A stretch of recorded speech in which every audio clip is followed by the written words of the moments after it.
Hello, thank you very much for the invitation. I am very proud and happy to be here. The first time I came to Seoul, it was 4 years ago in 2014. It was at the time I finished my book Saving the Media. And since then, I had a lot of opportunity to meet with people from the Korean Press Foundation.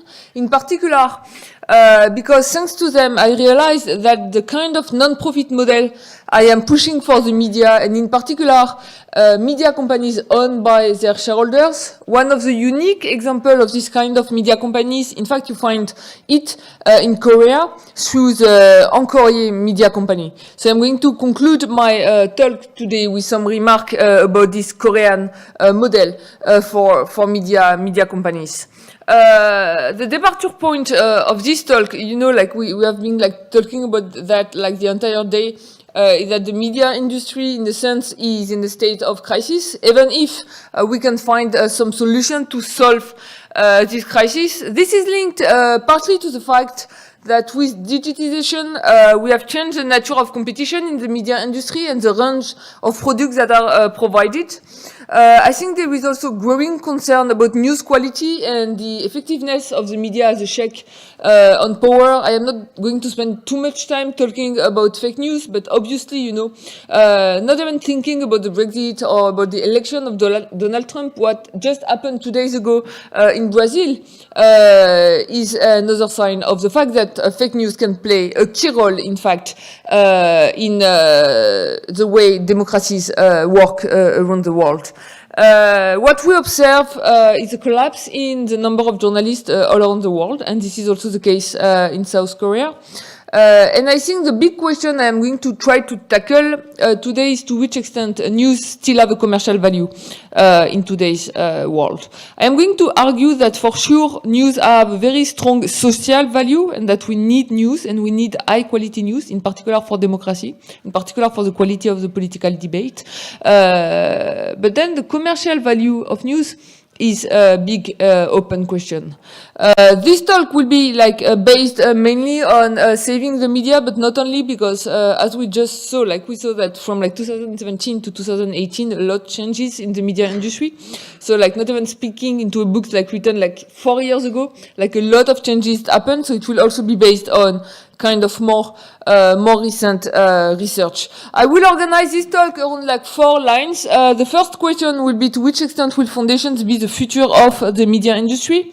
Then I am going to argue that quality news should be considered as public good.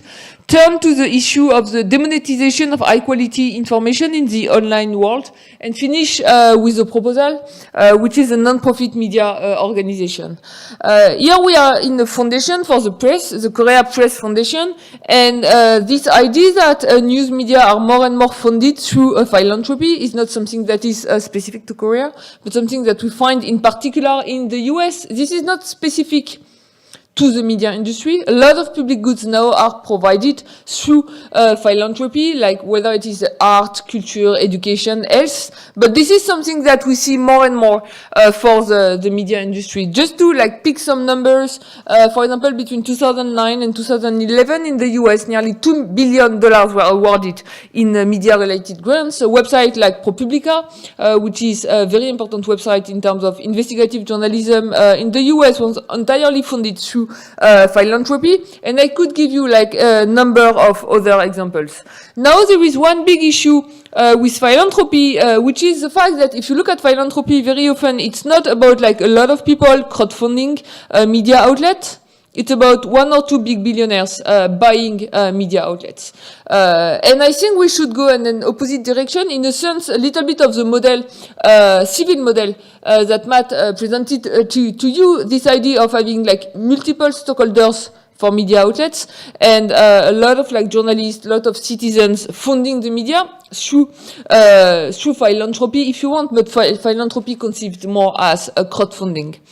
Why do we need a foundation to finance the production of information?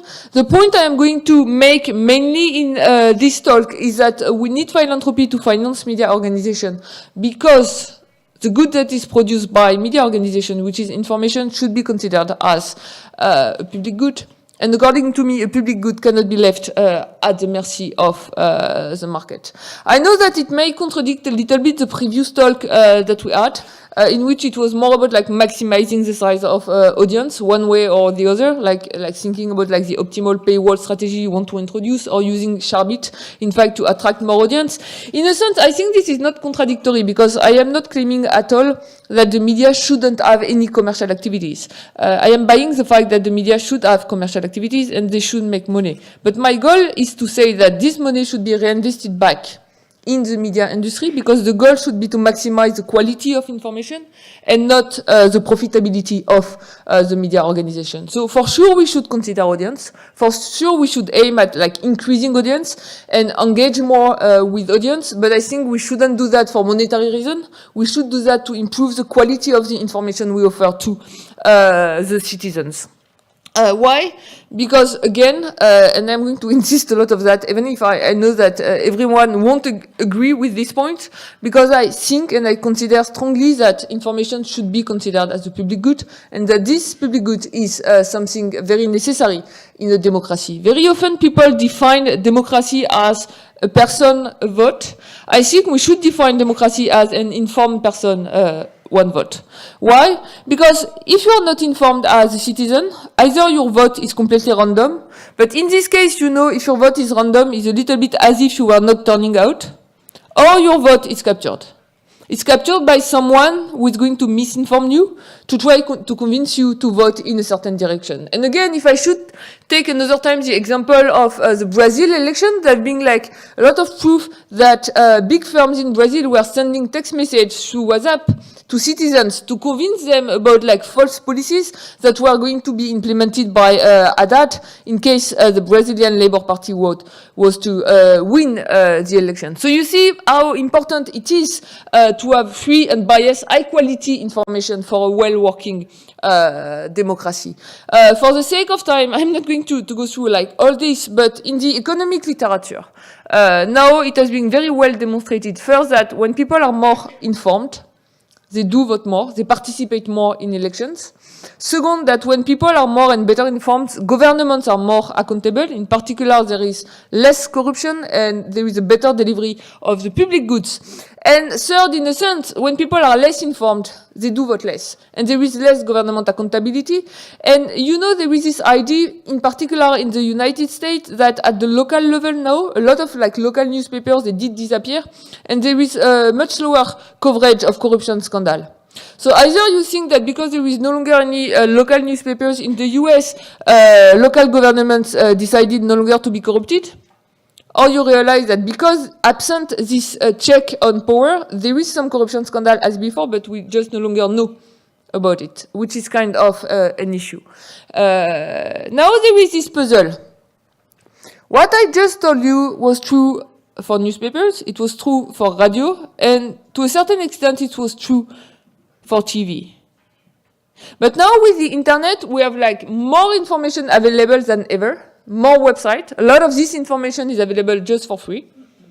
And at the same time, overall, if you look at the country level, like the higher internet penetration, the lower political participation. So today's people, they're supposed to be better informed, but they vote less. And this has huge political implications. This is a piece of evidence that comes from Politico. If you look at the 2016 election, in the US, Donald Trump outperformed compared to Mitt Romney in 2012 in counties with the lowest numbers of news subscribers to local newspapers, which means that the internet is not a good substitute to these local newspapers. And then you have this paradox that you need to understand. I'm going to provide you two answers in this talk. The first one is really about news consumption in a sense. That's true that with the internet we find news everywhere, but there are also a lot of other things that we find everywhere for free. And in particular, we find a lot of entertainment everywhere for free, which means that de facto, if you are a news fan, and you want to be very well informed, in the internet world, you can spend your time consuming information And you know, Teresa, I do that not only for coffee, but also for news, and many times a day, which can be kind of a bad addiction, consuming like both too much coffee and too much news. But if you want to select yourself out of news, you can also do it. And you can just spend your times and days and weeks watching TV or being on the internet, just consuming no news at all. Okay. And this is what Marcus Pryors and others have very well documented, this idea that by increasing the media choice, the internet has increased inequality in political involvement, ideological segregation, and inequality, in fact, in how well people are informed. So this is on the side of the way news is consumed. But then internet has also like big consequences on how news is produced. Let me come back to this idea because I think this is a big issue. The total number of journalists, and when I say the total number of journalists, obviously this is not only journalists working for newspapers, this is journalists working for newspapers, on TV, on radio, and on the internet, in the digital newsroom. If you look at the total number of journalists, it has been continuously collapsing in the Western world since nearly 15 years. And one of the questions is to which extent this is due to the internet. I just put some numbers here for France and for the US. This is back to 1978. And what you see clearly here for the US is that this is not only due to the internet. This is partly due to the internet because you see that this collapse in the trend kind of speed up in the 2000s. But this cannot be only due to the internet because, in fact, it began in the mid-1980s. And here I want to explain you, in fact, this historical trend, and this will allow me to draw a parallelism between what happened in the 1970s, 1980s, and what is happening today. And I think the way to interpret what is happening today, in a sense, is to rely on history and to study what happened at the time of the introduction of TV. TV, from this point of view, has a lot of similarity with the internet. First of all, when TV was introduced, from a consumption point of view, we saw a lot of substitution away from newspapers to TV. Basically, people, they spend less time consuming newspapers, they bought less newspapers, there is a decrease beginning in the 1970s, in fact, in the circulation of newspapers, and they spend more time watching TV. This is exactly what is happening with the internet, and also for a similar reason, because TV was providing information for free at the time, and not only information, but also a lot of things that were coming together with information when you were consuming this media.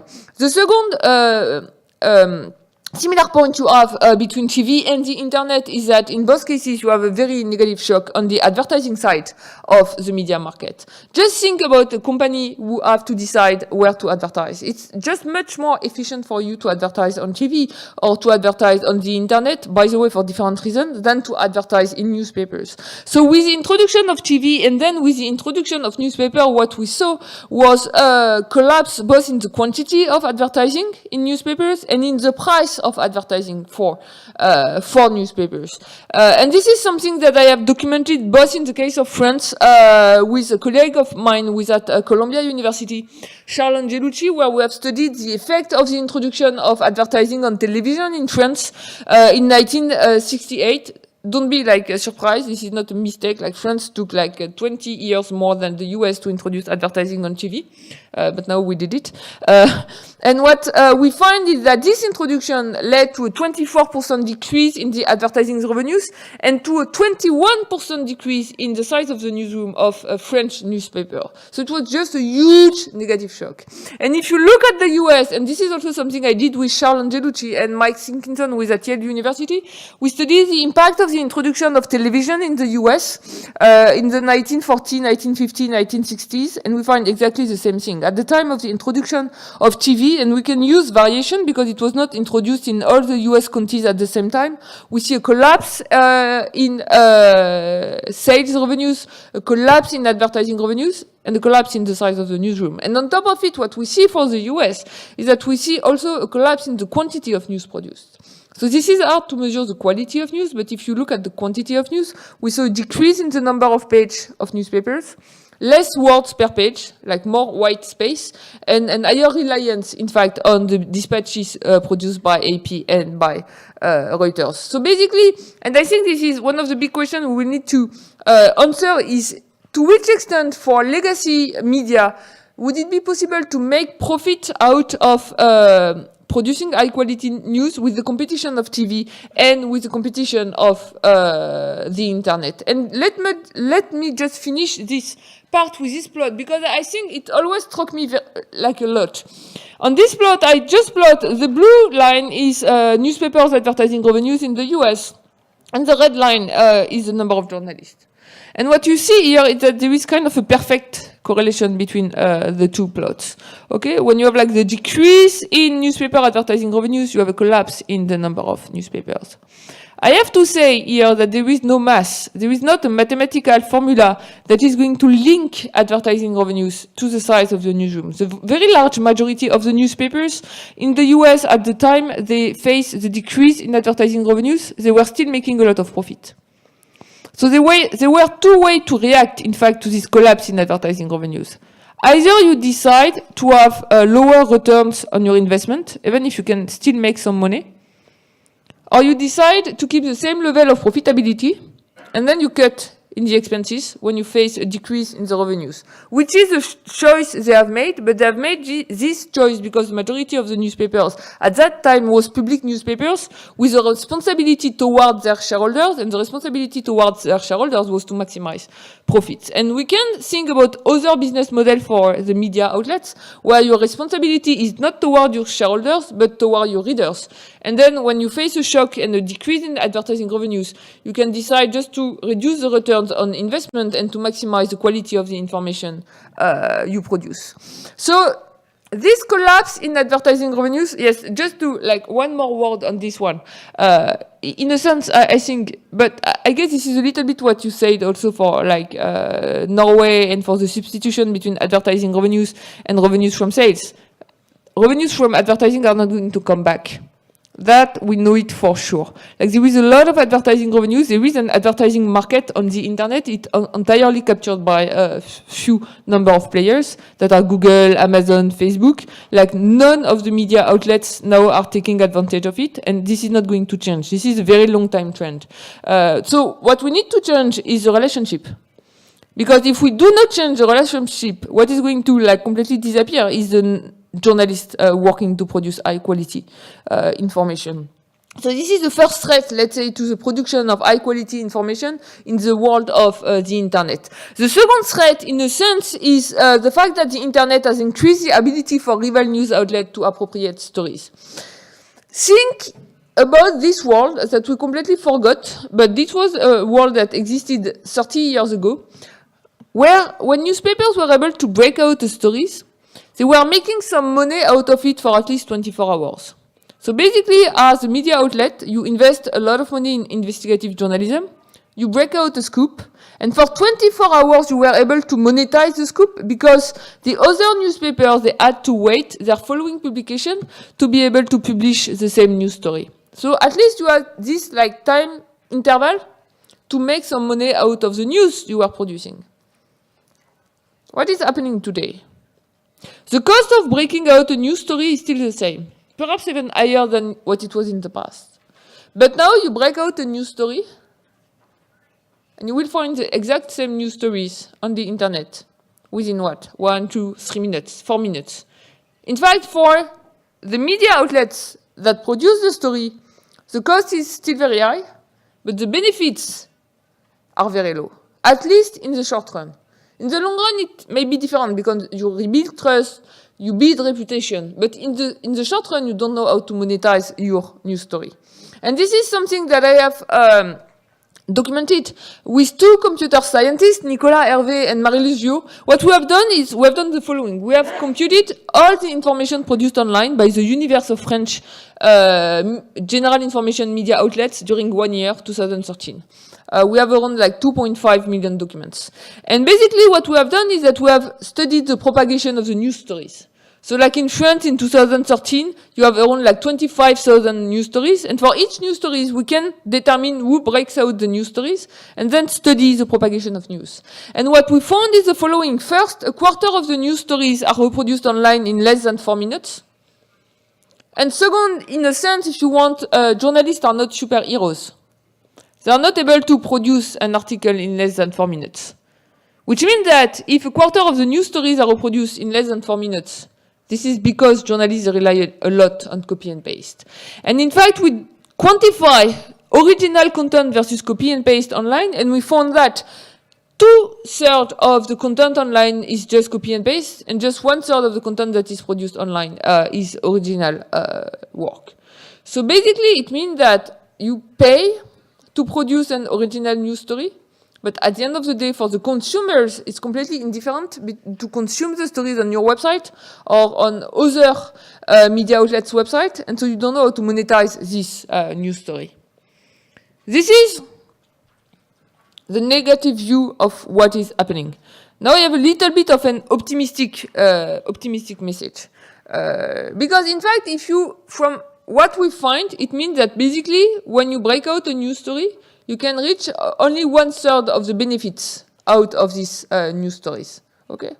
Because then the consumer may consume the news from other websites. This is if and only if consumers consume news in a random way.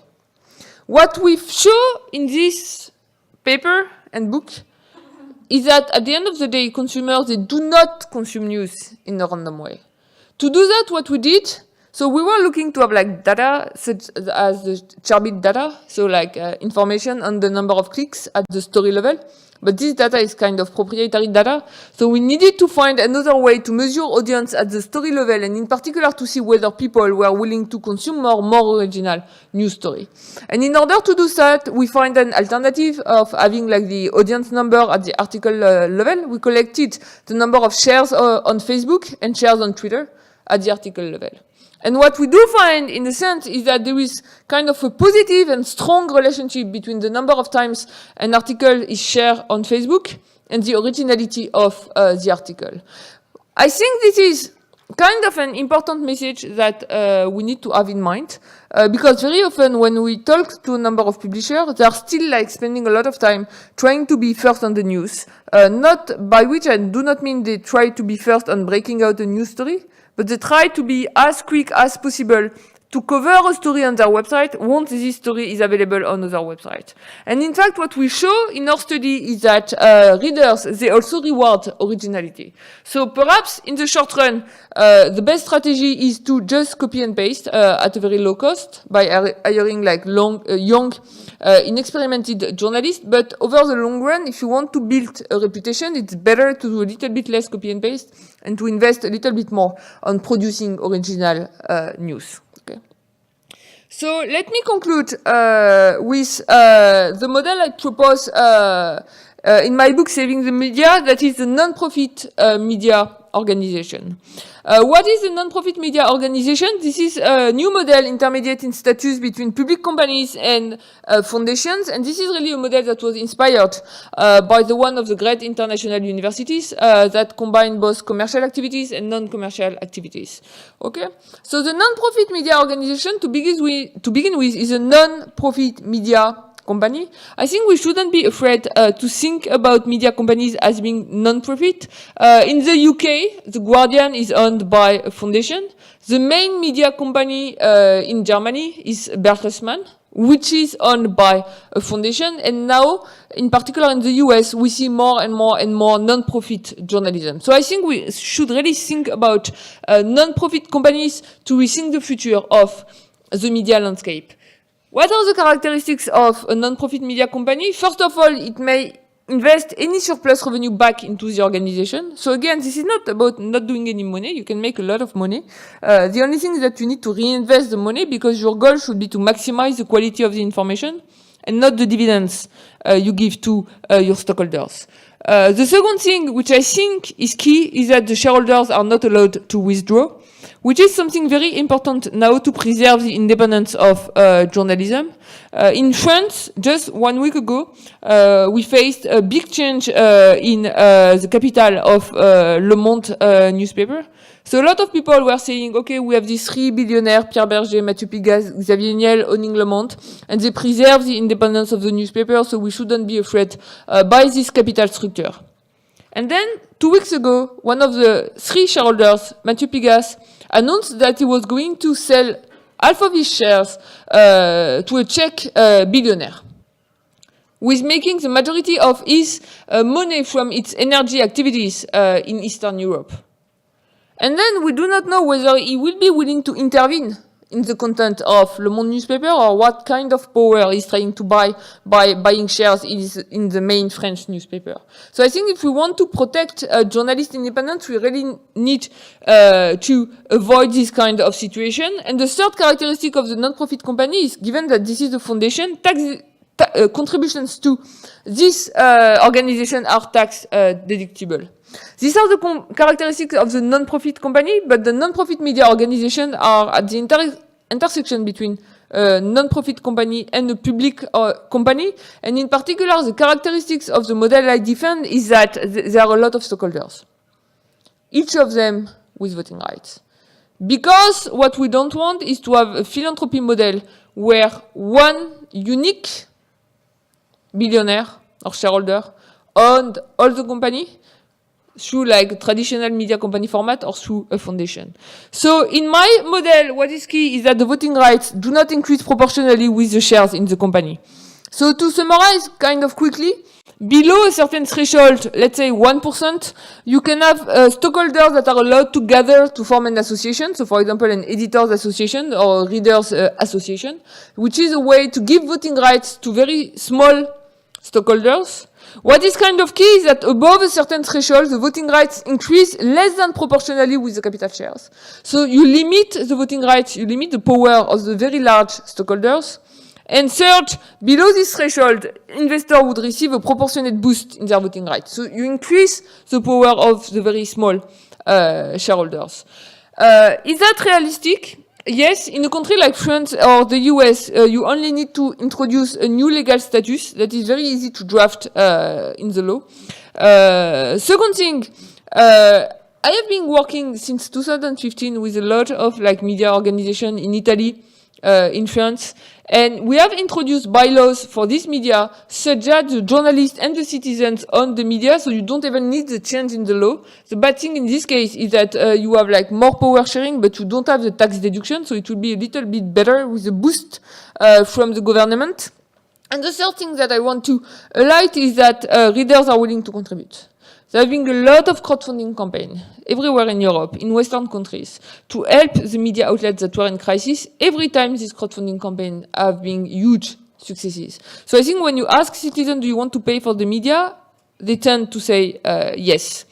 Is that too complicated? That I really want to say no, because a lot of people, when you say that you need not to have a one-for-one relationship between the capital share and the voting right, they say, oh, this is unrealistic.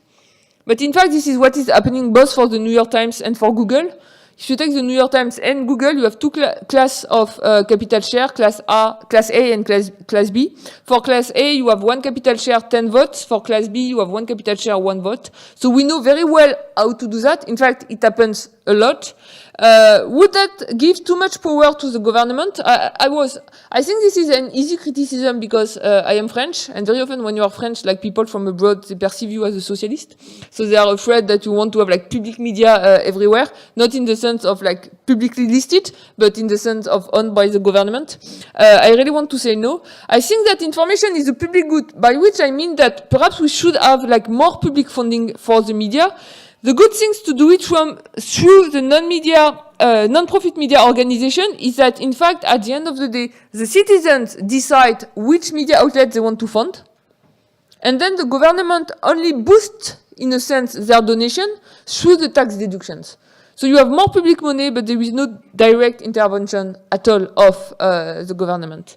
Let me just conclude by highlighting 2 examples, and these 2 examples are from Korea. The first one is on Kyeorye, These newspapers currently has more than 60,000 citizen shareholders. None of them have more than 1% share. These shareholders include journalists, students, professors, lawyers, writers. There is no major corporations. They are doing a number of small fundraising campaigns. It has always been a success. If you take the head of the company, it has been elected by its employees. Now, Korea is not number 1 of Korean newspaper. I checked yesterday, they are number 4. They are number 4 in terms of circulation, but they are number 1 in terms of trust. This is the newspaper in Korea with higher trust. So before you ask a question about how to increase trust back in Korean media, follow this model. At the end of the day, you know, if the media outlets are not owned by big corporations from which you can just ask about what are the real motivation of the stockholders or to which extent the journalists are independent, if the citizens themselves own their media and can vote on who is going to take the decision, yes, obviously, in this case, trust is going to come back. And the second example is smaller newspapers in Korea, but who changes its status in 1998, Kyugyang Shinmun. And as of today, the 1,600 employees of the newspapers, they owned their media outlet. And all the management staff is elected by employees through the open recruitment. And this is working pretty well. So I think we shouldn't be afraid at all about having this new kind of business model. These are not so far from the non-profit media organization model. I think that now, in a sense, we are facing kind of a trade-off, like through this crisis of the media industry. Either we decide to go one way, the way that a lot of media companies are following. So, okay, the billionaires that are willing to invest some money in the media companies, this should be the way to go. At least they are going to give journalists some money to work. Or I think we should go another way, which is to try to find new ownership structure for the media, because not only we need money to work, but we need also the trust from the citizens and from the reader. Organize crowdfunding campaign, try to take new forms like the non-profit media organization model, or try to follow new paths than the one that was opened by Civil, and use the blockchain and also crowdfunding to finance the media for the future.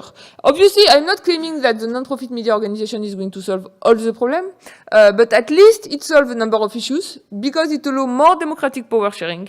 It gives a new place for societies of readers and employees, and it allows a democratic reappropriation of the media. And I think that in this world of low trust and in this world of fake news, what we really need today is this democratic reappropriation of the media. And again, to conclude and to say that I really see no contradiction, let's say, between this argument and the previous presentation that were putting more weight on audience. In fact, this is audience and this is engagement. And this is a way to engage your audience by having them, let's say, seated in the board of the organization. So thank you very much.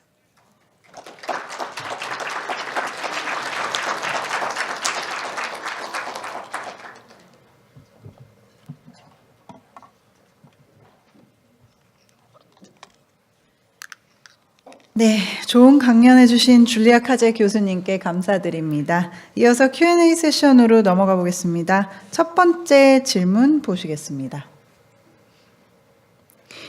고품질 뉴스를 공공재로 간주하는 것에는 이견이 별로 없겠으나 뉴스라고 해서 다 공공재라고 보는 것은 논란의 여지가 있습니다. 사실 확인도 제대로 거치지 않은 클릭 유도용 기사를 뉴스라는 이유로 공공재로 보기는 어렵기 때문입니다. 고품질 뉴스에서 공적 자금을 투입하려면 고품질 뉴스를 정의하고 그 범위를 정해야 합니다. 어떤 기준으로 또 누가 이러한 의사 결정을 해야 하는 것일까요?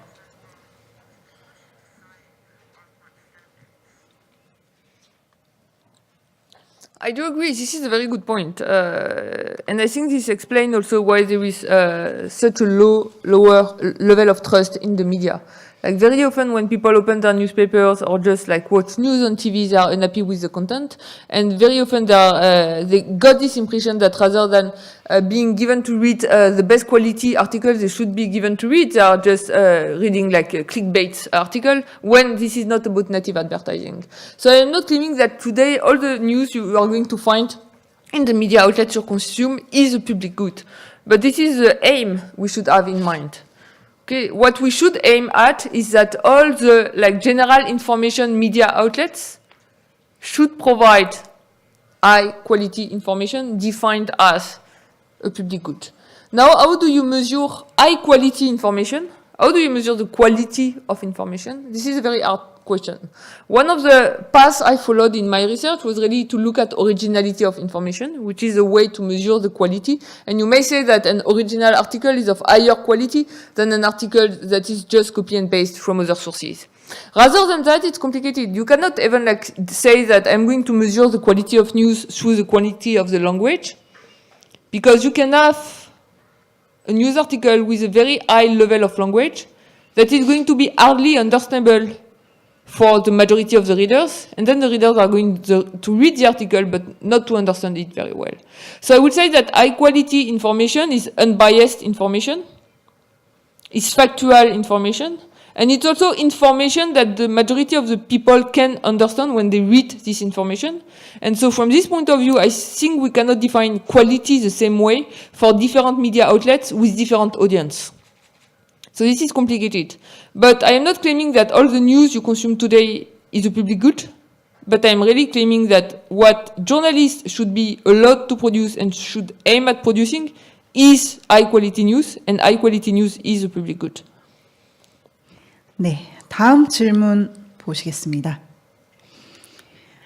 교수님의 문제의식에 동의합니다. 그러나 교수님의 제안은 민간의 기부에 기대고 있는 것으로 보이는데 그러한 모델의 지속 가능성과 정치적 형평성의 문제를 제기합니다. 기부와 소득 공제로 이루어지는 비영리 재단 운영은 기부가 가능하고 공제받을 수 있는 수준의 소득을 가진 시민들의 참여만을 권장합니다.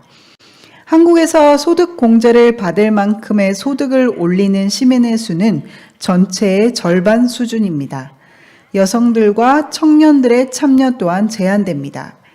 언론사 혹은 기자, 기사 단위로 기부할 수 있는 공공 저널리즘 바우처를 지급하자는 로버트 맥체스니의 모델에 대해서는 어떻게 생각하십니까?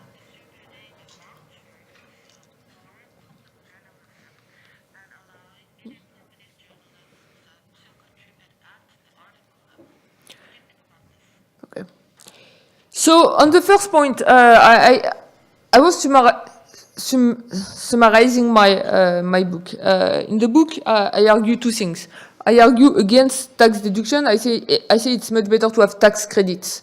So basically, everyone benefits from this monetary incentive, even if you don't pay tax on your revenues. So the difference between the tax deduction and the tax credit is that the tax deduction, you only benefit from it if you pay income tax, but the tax credit, everybody is going to benefit from it. And in fact, I go further than that in the book. I think that I say that a better model is the one that you have in the UK, which is a system of matching the grants. So rather than giving citizens a tax deduction, basically when a citizen is going to give like 100 to a media company, then the government is going to match the donations by the citizen and give like $200 to the company, which is even like a more direct way to fund the media. And I think this is, in fact, the way we should really follow, because it has a lot of advantages, in particular the fact that when you give money, you are not like thinking about the tax credit or deduction you can get the year later. You give the amount you can give, and then you have a direct match by the government. These are like technical issues, but you are right. I think this is very important to make it clear from the beginning. On giving everybody kind of a voucher that it can spend on the media, I just published in September a book that will be available next year in English, but for the moment it's just in French, whose title is The Price of Democracy. The main proposal I do in the book is to replace all the public funding of political parties we have today, in particular because a huge share of the public funding of political parties we have today is through tax deductions, by a very simple system in which on your income tax form, each citizen is allowed to give 7 euros in my model, but it can be like 10 euros or 5 euros, a certain fixed amount of money to the political party of its choice. So basically, this is a way to let citizens allocate the public funding of political parties the way they want. And of course, we could have the exact same system for the media companies. In fact, the first person who read my book in France and they knew about saving the media, they say, okay, you want to do that for political parties, but why don't you claim the same thing for the media? The thing is that it took me a little bit of time to think about these vouchers. So after I wrote Saving the Media, but this could be another way to go.